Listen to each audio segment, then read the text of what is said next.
Wacana menduetkan Ganjar Pranowo dengan Prabowo Subianto dalam kontestasi Pilpres 2024 berembus makin kencang. Sebagian pihak menilai peluang terbuka lebar namun arah angin sulit ditebak. Terlepas dari siapapun yang akan terpilih memimpin negeri ini selanjutnya, kehendak rakyat hanya satu, yakni perbaikan di berbagai bidang kehidupan terutama di sektor sosial dan ekonomi.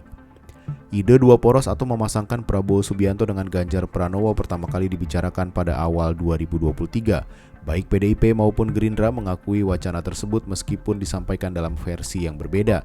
Hingga kini kedua parpol juga masih membuka peluang kerjasama walaupun keduanya sama-sama mengincar posisi sebagai presiden. Wakil Ketua Umum Partai Gerindra Habibur Rahman pada Rabu 27 September 2023 menyebut PDIP merupakan cinta pertama Prabowo Subianto. Hubungan keduanya hingga saat ini juga baik. Bahkan partai besutan Prabowo itu mengklaim punya memori manis sebagai cinta pertama.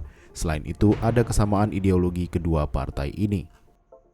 Ideologi mirip, ya kan, dapat dikatakan PDIP salah satu acuan utama kami. Politik kita sama-sama bicara keberlanjutan. Tapi strategi dan taktik mungkin saat ini ada hal yang berbeda. Itu masing-masing sudah dapat dikatakan ada takdirnya sebagai capres definitif dari masing-masing partai dan bukan hanya partai, dari koalisi pendukungnya. Kayak kami ini kan bukan hanya Gerindra lagi urusannya. Lebih lanjut, Habibur Rahman mengaku tidak bisa menilai apakah kemungkinan duet ini bisa terjadi atau tidak. Hal ini terkait konteks kepantasan, dia justru mempertanyakan apakah pihaknya pantas menawarkan posisi cawapres kepada PDIP yang merupakan partai besar 2 kali pemenang pemilu. Sementara itu, Ketua DPP PDIP Ahmad Basarah melihat kemungkinan duet Ganjar Pranowo masih terbuka. Hal itu karena partainya dengan rendah hati membuka diri untuk segala kemungkinan kerjasama politik dengan blok politik yang lain. Basarah juga melihat politik dalam perspektif yang lebih luas, tidak hanya dipandang sebagai ilmu pengetahuan namun juga seni. Dalam berpolitik banyak strategi yang bisa dimainkan, oleh karena itu segala kemungkinan masih bisa terjadi.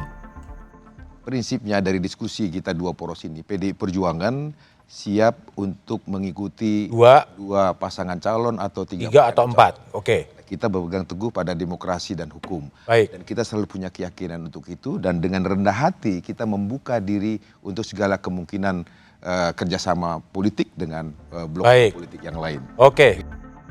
Sementara itu, pengamat politik Ahmad Khairul Umam belum bisa menilai sejauh mana kemanfaatan bagi rakyat jika wacana duet Ganjar Prabowo terwujud. Sebab inti proses demokrasi dalam setiap pemilu adalah melahirkan pemimpin yang bermanfaat bagi rakyatnya. Terlepas dari siapapun yang akan memimpin negeri ini, rakyat tetap menghendaki perbaikan di berbagai bidang kehidupan, terutama di sektor sosial dan ekonomi. Ia melihat yang penting dari agenda politik ini adalah merealisasikan ekspektasi politik.